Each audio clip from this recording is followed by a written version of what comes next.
ஒகேனக்கல் காவிரி ஆற்றில் நீர்வரத்து சீராகாததால் 11வது நாளாக பரிசல் இயக்க தடை விதிக்கப்பட்டுள்ளது. ஒகேனக்கல் காவிரி ஆற்றில் நீர்வரத்து வினாடிக்கு 10,000 கனஅடியாக சரிந்துள்ளது. அருவிகளில் தண்ணீர் ஆர்ப்பரித்து கொட்டுகிறது. இந்த சூழலில் நீர்வரத்து சீராகாததால் 11வது நாளாக பரிசல் இயக்க விதிக்கப்பட்ட தடை நீடிக்கப்பட்டுள்ளது. கரையோர பகுதிகளில் போலீசாரும் தீயணைப்பு படையினரும் தீவிர கண்காணிப்பில் ஈடுபட்டுள்ளனர். இதையடுத்து சுற்றுலா பயணிகள் ஏமாற்றத்துடன் திரும்பி சென்றனர். கடலூர் மாவட்டம் நெய்வேலியில் போலீசாரை அரிவாளால் தாக்கிவிட்டு தப்ப முயன்ற பிரபல ரவுடியை போலீசார் துப்பாக்கி சூடு நடத்தி பிடித்தனர். கடந்த 16ஆம் தேதி இரு ரவுடி கும்பலுக்கு இடையே ஏற்பட்ட மோதலில் நரேஷ்குமார் என்பவர் வெட்டி கொல்லப்பட்டார். இந்த வழக்கில் முக்கிய குற்றவாளியாக தேடப்பட்டு வந்த கோபியை போலீசார் கைது செய்ய முயன்றபோது கோபி அரிவாளால் தாக்க முயன்றதாக கூறப்படுகிறது.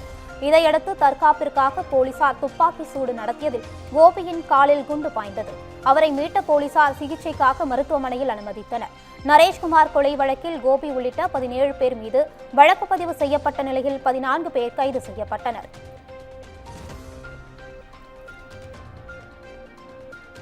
மானாமதுரையில் விசாரணை கைதி ஆகாஷ் உயிரிழந்த விவகாரத்தில் சிபிசிஐடி போலீசார் குற்றப்பத்திரிகை நகலை அவரது குடும்பத்தினரிடம் வழங்கினர். ஜூன் 18ஆம் தேதி சிபிசிஐடி போலீசார் மதுரை நீதிமன்றத்தில் குற்றப்பத்திரிகை தாக்கல் செய்த நிலையில் அதன் நகல் தற்போது இளைஞரின் குடும்பத்தினரிடம் வழங்கப்பட்டுள்ளது. அதில் இளைஞரை காட்டுப்பகுதிக்கு அழைத்து சென்று இரும்பு கம்பியால் காவலர்கள் தாக்கியதாக தெரிவிக்கப்பட்டுள்ளது. இளைஞரின் வலது முழங்காலுக்கு கீழ்ப்பகுதி மற்றும் கணுக்காலுக்கு மேல் பகுதியில் எலும்பு முறிவு ஏற்பட்டு இருந்ததாகவும் கூறப்பட்டுள்ளது. இந்த வழக்கில் காவல் ஆய்வாளர் உட்பட 6 பேர் மீது வழக்கு பதிவு செய்யப்பட்டுள்ளது. குற்றப்பத்திரிகை நகலை பெற்றுக்கொண்ட குடும்பத்தினர் மகனை தாக்கிய அனைவருக்கும் சட்டப்படி தண்டனை வழங்க வேண்டும் என்று வலியுறுத்தினர்.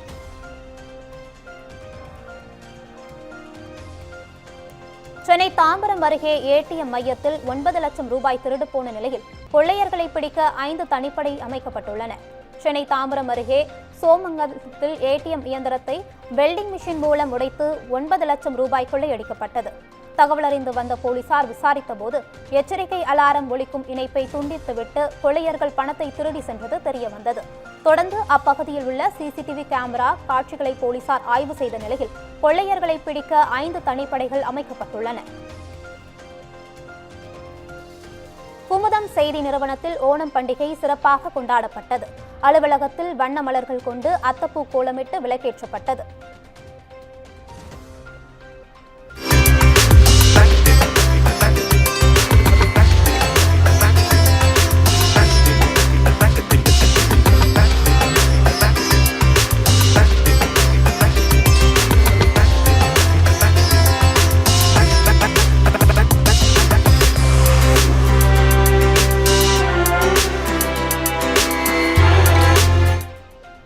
பாரம்பரிய உடையணிந்து வந்திருந்த குமுதம் செய்தி நிறுவன ஊழியர்கள் பல்வேறு விளையாட்டுப் போட்டிகளில் உற்சாகமாக கலந்து கொண்டனர்.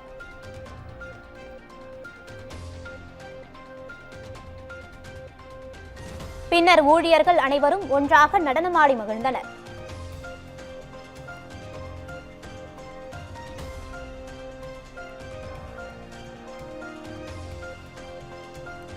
பணி நிரந்தரம் கோரி 7வது நாளாக மாநகராட்சி அலுவலகத்தை முற்றுகையிட்டு தூய்மை பணியாளர்கள் போராட்டம் நடத்தி வருகின்றனர். தூய்மை பணியாளர்கள் போராட்டத்தை தொடர்ந்து வரும் நிலையில் அப்பகுதியில் மின்சாரம் துண்டிக்கப்பட்டுள்ளது. தண்டையார்பேட்டை, அண்ணாநகர், அம்பத்தூரில் உள்ள 3000க்கும் மேற்பட்ட தூய்மை பணியாளர்கள் வேலைநிறுத்த போராட்டத்தில் ஈடுபட்டு வருகின்றனர். முதலமைச்சரை சந்தித்து பேசும் வரை எங்களது போராட்டம் தொடரும் என தூய்மை பணியாளர்கள் அறிவித்துள்ளனர்.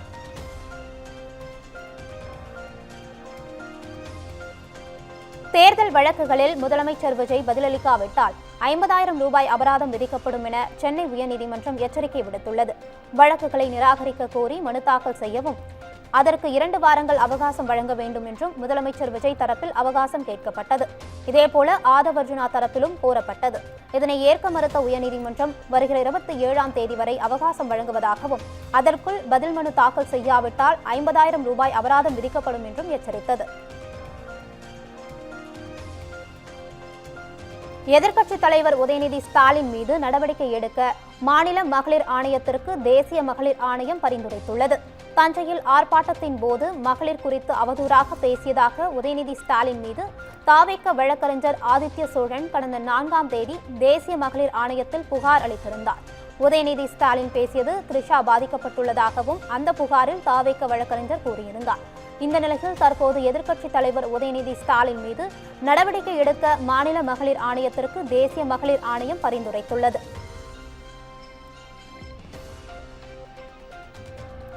தலைமைச் செயலகத்திலிருந்து வீட்டிற்கு செல்லும் வழியில் முதலமைச்சர் விஜய் நீலாங்கரை பகுதியில் பொதுமக்களை சந்தித்து புகைப்படங்கள் எடுத்துக் கொண்டார். தலைமைச் செயலகத்தில் பணிகளை முடித்துவிட்டு முதலமைச்சர் விஜய் நீலாங்கரையில் உள்ள தனது வீட்டிற்கு சென்று கொண்டிருந்தார். அப்போது நீலாங்கரையில் தனது வீட்டின் அருகே திடீரென காரிலிருந்து இறங்கிய முதல்வர் விஜய் அங்கு நின்று கொண்டிருந்த பொதுமக்களை சந்தித்து அவர்களுடன் புகைப்படங்கள் எடுத்துக் கொண்டார். வேலூர் மாவட்டம் ஊசூர் அருகே சாலையோரம் சென்ற பள்ளி மாணவிகளின் மீது கார் மோதிய விபத்தில் 6 பேர் படுகாயமடைந்தனர். ஊசூர் அரசு மேல்நிலைப் பள்ளியில் நடைபெற்ற கை எரிப்பந்து போட்டியில் பங்கேற்பதற்காக தொரப்பாடி அரசு மேல்நிலைப் பள்ளி மாணவிகள் 16 பேர் சென்றிருந்தனர். இந்நிலையில் போட்டி முடிந்து 16 மாணவிகளில் 9 பேரை மட்டும் தொரப்பாடி அரசு மேல்நிலைப் பள்ளியின் உடற்கல்வி ஆசிரியர் அனிதா அவரது நண்பரான ஆண் உடற்கல்வி ஆசிரியரின் காரில் அழைத்துக் கொண்டு சென்றுள்ளார். மீதமிருந்த 7 மாணவிகள் பேருந்து நிலையத்திற்கு சாலையோரம் நடந்து சென்றபோது பின்னால் வந்த கார் மாணவிகள் மீது மோதியது. இதில் 6 மாணவிகள் படுகாயமடைந்த நிலையில் மருத்துவமனையில் அனுமதிக்கப்பட்டனர். இதுகுறித்து தகவலறிந்த வேலூர் சட்டமன்ற உறுப்பினர் வினோத் கண்ணன் மாணவிகளை நேரில் சந்தித்து நலம் விசாரித்தார். மேலும் மாணவிகளுடன் செல்போனில் பேசிய பள்ளிக்கல்வித்துறை அமைச்சர் ராஜ்மோகன் சிகிச்சையை அரசு ஏற்றுக்கொள்ளும் என்றும் தெரிவித்தார். பொதுமக்களுக்கு ஆபத்தை ஏற்படுத்தும் தெருநாய்களை கருணை கொலை செய்ய கேரள அரசு அனுமதி அளித்துள்ளது. மக்களுக்கு ஆபத்தை ஏற்படுத்தும் தெருநாய்களை கொல்லலாம் என சமீபத்தில் உச்சநீதிமன்றம் உத்தரவிட்டிருந்த நிலையில் இதை பின்பற்றி கேரள அரசும் தற்போது இதற்கு அனுமதி அளித்துள்ளது. அதன்படி பொதுமக்களுக்கு ஆபத்தை ஏற்படுத்தும் மற்றும் மோசமான நோய்களால் அவதிப்படும் தெருநாய்களை கருணை கொலை செய்ய உள்ளாட்சி அமைப்புகளுக்கு கேரள அரசு அனுமதி அளித்துள்ளது. மேலும் தெருநாய்களை விஷம் கொடுத்தோ அல்லது துப்பாக்கியால் சுட்டோ கொள்ளக்கூடாது என்றும் தகுதி பெற்ற கால்நடை மருத்துவர் அங்கீகரித்த மருந்தை செலுத்தியே கருணை கொலை செய்ய வேண்டும் என்றும் கேரள அரசு அறிவுறுத்தியுள்ளது.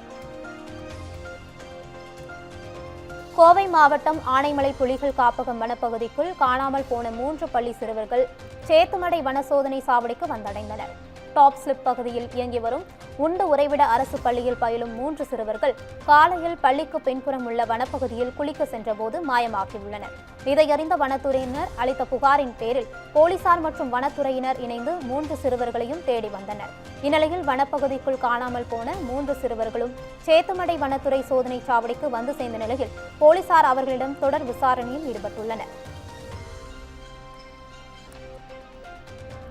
சென்னை ஸ்டான்லி அரசு மருத்துவமனை வளாகத்தில் குப்பைகள் கழிவுகள் கொட்டப்பட்டுள்ளதால் சுகாதார சீர்கேடு ஏற்பட்டுள்ளதாக பொதுமக்கள் குற்றம் சாட்டியுள்ளனர்.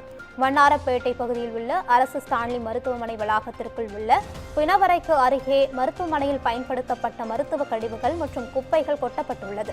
இதனால் மருத்துவமனை வளாகத்திற்கு உள்ளேயே சுகாதார சீர்கேடு ஏற்பட்டு துர்நாற்றம் வீசுவதாக பொதுமக்கள் குற்றம் சாட்டியுள்ளனர். எனவே இதுகுறித்து அதிகாரிகள் உரிய நடவடிக்கை எடுத்து குப்பைகளை அகற்ற வேண்டும் என பொதுமக்கள் குற்றம் சாட்டியுள்ளனர். போலி ஆவணம் தயாரித்து பத்திரப்பதிவு செய்த வழக்கில் குற்றவாளிக்கு 15 ஆண்டுகள் சிறை தண்டனை விதித்து ராணிப்பேட்டை மாவட்ட தலைமை நீதிமன்றம் உத்தரவிட்டுள்ளது. நெமிலி அருகே நெடும்புலி கிராமத்தை சேர்ந்த ஜெயராமன் என்பவர் கடந்த 2017ஆம் ஆண்டு போலி ஆவணம் தயாரித்து பத்திரப்பதிவு செய்ததாக குற்றச்சாட்டு எழுந்தது. இதையடுத்து அவர் மீது வழக்கு பதிவு செய்யப்பட்ட நிலையில் வழக்கு ராணிப்பேட்டை மாவட்ட தலைமை நடுவர் நீதிமன்றத்தில் நடைபெற்று வந்தது. இந்த வழக்கை விசாரித்த நீதிபதி தாவூத் ஹமால் ஜெயராமனுக்கு 15 ஆண்டுகள் சிறை தண்டனையும் 15,000 ரூபாய் அபராதமும் விதித்து உத்தரவிட்டார். பாரிஸ் மறைபரப்பு சபையினர் புதுச்சேரிக்கு வருகை தந்த 250வது ஆண்டு நினைவு பெருவிழாவை ஒட்டி அவர்கள் ஆற்றிய அரும்பணிகளை நினைவுகூரும் கண்காட்சியை துணைநிலை ஆளுநர் கைலாசநாதன் தொடங்கி வைத்தார். 3 நாட்கள் நடைபெறும் இந்த கண்காட்சி தினமும் காலை 11 மணி முதல் மாலை 4:30 மணி வரை பொதுமக்கள் பார்வைக்கு திறந்திருக்கும் என்று தெரிவிக்கப்பட்டுள்ளது. கண்காட்சியின் சிறப்பம்சங்கள் மற்றும் அதில் இடம்பெற்றுள்ள வரலாற்று செய்திகள் குறித்து பெத்தி செமினார் மேல்நிலைப் பள்ளி முதல்வர் ஆரோக்கியராஜ் சபையோருக்கு விளக்கினார்.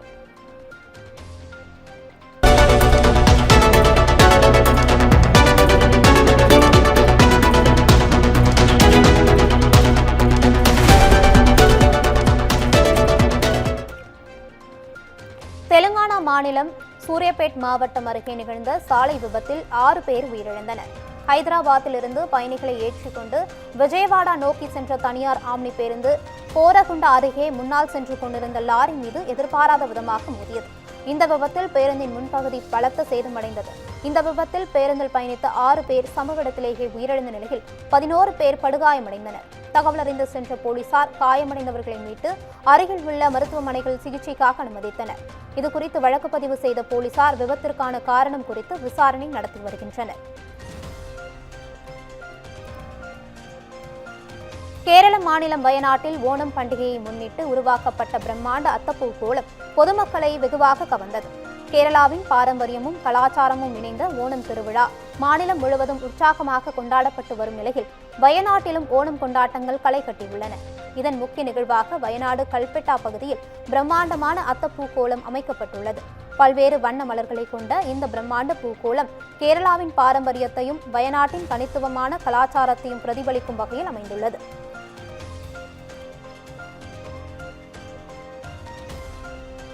ஓணம் பண்டிகையை ஒட்டி கேரளாவின் கண்ணூர் மாவட்டத்தில் குளத்தின் நடுவே அமைக்கப்பட்ட அழகிய பூக்கோளம் அனைவரின் கவனத்தையும் ஈர்த்துள்ளது.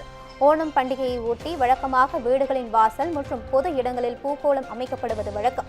இந்நிலையில் பள்ளிக்குன்னு தையல் பகுதியில் உள்ள குளத்தில் ஓணம் பண்டிகையின் பாரம்பரியத்தை பிரதிபலிக்கும் வகையில் வண்ணமயமான மலர்களால் சிறப்பான பூக்கோளம் அமைக்கப்பட்டது. குளத்தின் நடுவே மலர்களால் அமைக்கப்பட்ட இந்த பூக்கோளம் காண்போரின் கவனத்தை ஈர்த்துள்ளது. கேரள மாநிலம் கண்ணூர் மாவட்டம் உள்ளிக்கல் பகுதியில் தரைப்பாலத்தை வெள்ள நீர் மூழ்கடித்ததால் போக்குவரத்து துண்டிக்கப்பட்டது. உள்ளிக்கல் பகுதியில் கடந்த சில நாட்களாக கனமழை பெய்து வருகிறது. இதனால் வயத்தூர் பாலத்தின் இரு கரைகளும் வெள்ள நீர் பெருக்கெடுத்து ஓடியது. மேலும் இந்த தரைப்பாலம் முழுவதையும் வெள்ள நீர் மூழ்கடித்ததால் போக்குவரத்து துண்டிக்கப்பட்டுள்ளது. இதனால் சுற்றுவட்டார கிராம மக்கள் அவதிக்குள்ளாகினர். மேலும் தொடர்ந்து மழை பெய்து வருவதால் கரையோர மக்கள் எச்சரிக்கையுடன் இருக்குமாறு அதிகாரிகள் அறிவுறுத்தியுள்ளனர். கேரள மாநிலம் கொச்சியில் உள்ள ஒரு வணிக கட்டிடத்தில் பயங்கர தீ விபத்து நேரிட்டது. அங்கமாலி ரயில் நிலையம் மற்றும் அருகே உள்ள மொத்த வியாபார கடையின் கிடங்கில் இந்த தீ விபத்து ஏற்பட்டுள்ளது. தீயணைப்பு வாகனங்கள் சம்பவ இடத்திற்கு விரைந்து சென்று தீயை அணைக்கும் முயற்சியில் தீவிரமாக ஈடுபட்டன. தீ விபத்து ஏற்பட்டவுடன் கிடங்கில் இருந்த தொழிலாளர்கள் அனைவரும் உடனடியாக வெளியே சென்று தப்பியதால் பெரும் உயிர் சேதம் தவிர்க்கப்பட்டது. மகாராஷ்டிராவில் காதுகளை பிளக்கும் வகையில் அதிக சத்தம் எழுப்பும் சைலன்சர்களை அழிப்பதற்காக போலீசார் நூதன நடவடிக்கையில் ஈடுபட்டனர். ஜன்கான் மாவட்டத்தில் விதிகளை மீறி அதிக சத்தம் அல்லது வித்தியாசமான ஒலிகளை எழுப்பும் வகையில் இருசக்கர வாகனங்களில் பொருத்தப்பட்டிருந்த 100கணக்கான சைலன்சர்களை போலீசார் அடுத்தடுத்து பறிமுதல் செய்தனர். இதையடுத்து பொதுமக்கள் முன்னிலையில் அவற்றின் மீது ரோட் ரோலரை ஏற்றி அழித்தனர்.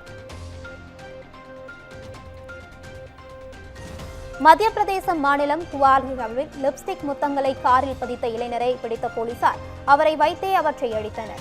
இளைஞர் ஒருவர் தனது காதலியின் லிப்ஸ்டிக் முத்தங்களை காரின் வெளிப்புறம் முழுவதும் பதித்து வைத்துள்ள வீடியோ சமூக வலைதளங்களில் வெளியானது. இதையடுத்து போக்குவரத்து போலீசார் காரை கண்டுபிடித்து விதிகளை மீறியதாக 5500 ரூபாய் அபராதம் விதித்தனர். அதோடு காரில் பதிக்கப்பட்டிருந்த லிப்ஸ்டிக் அடையாளங்களை அந்த இளைஞரையே வைத்து அகற்ற உத்தரவிட்டனர். இந்திய மக்களை பிரிக்க தவறான பிரச்சாரங்கள் பரப்பப்பட்டு வருவதாக மத்திய வர்த்தக அமைச்சர் பியூஷ் கோயல் தெரிவித்துள்ளார். ஜப்பானில் இந்திய வம்சாவளியினர் இடையே பியூஷ் கோயல் உரையாற்றினார். அப்போது பிரதமர் மோடி சமூகத்தின் ஒரு குறிப்பிட்ட பிரிவினருக்கு தீங்கு விளைவிப்பார் அல்லது குறிப்பிட்ட சமூகத்தினருக்கு எதிராக பாகுபாடு காட்டுவார் என்ற கருத்துக்கள் திட்டமிட்டு பரப்பப்படுவதாக குற்றம் சாட்டினார். இந்த தவறான பிரச்சாரங்கள் தனது சொந்த குடும்பத்தினர் மத்தியிலும் கூட எதிரொலிப்பதாகவும் அவர் கூறினார். குஜராத் மாநிலம் அகமதாபாத்தில் உள்ள பிரபல உணவகம் ஒன்று கல்லறைகளுக்கு நடுவே அருகே அமர்ந்து உணவருந்தும் வகையில் கடந்த 75 ஆண்டுகளாக தனித்துவமாக இயங்கி வருகிறது. அகமதாபாத்தின் மைய பகுதியில் உள்ள ஒரு உணவகத்தின் உள்ளே 16ஆம் நூற்றாண்டை சேர்ந்த சூஃபி துறவிகளின் கல்லறைகள் உள்ளன. இந்த கல்லறைகளை அகற்றாமல் அதை சுற்றி இரும்பு கம்பிகள் அமைக்கப்பட்டு மேஜைகள் போடப்பட்டு உணவு பரிமாறப்படுகிறது. இந்த உணவகத்தில் உணவருந்துவது தங்களுக்கு அதிர்ஷ்டத்தை தரும் என உள்ளூர் மக்கள் நம்புகின்றனர் என்பது குறிப்பிடத்தக்கது. உத்தரப்பிரதேசத்தில் வார்டு கவுன்சிலர்கள் சிலர் கங்கை ஆற்று நீரை கையில் ஏந்தி ஊழல் பணத்தை சமமாக பிரித்துக் கொள்வோம் என உறுதிமொழி எடுத்த சம்பவம் அதிர்ச்சியை ஏற்படுத்தியுள்ளது. ஷாஜகான்பூர் மாநகராட்சியை சேர்ந்த கவுன்சிலர்கள் சிலர் ஒன்றாக கூடி கங்கை நீரை கையில் ஏந்தி ஒரு சபதத்தை ஏற்றுள்ளனர்.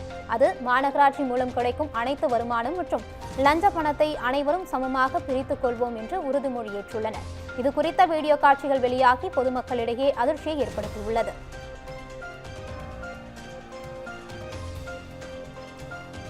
ஹார்முஸ் நீரிணையில் உள்ள அனைத்து கன்னி வெடிகளும் அகற்றப்பட்டு விட்டதாக அமெரிக்க அதிபர் டொனால்ட் ட்ரம்ப் அறிவித்துள்ளார்.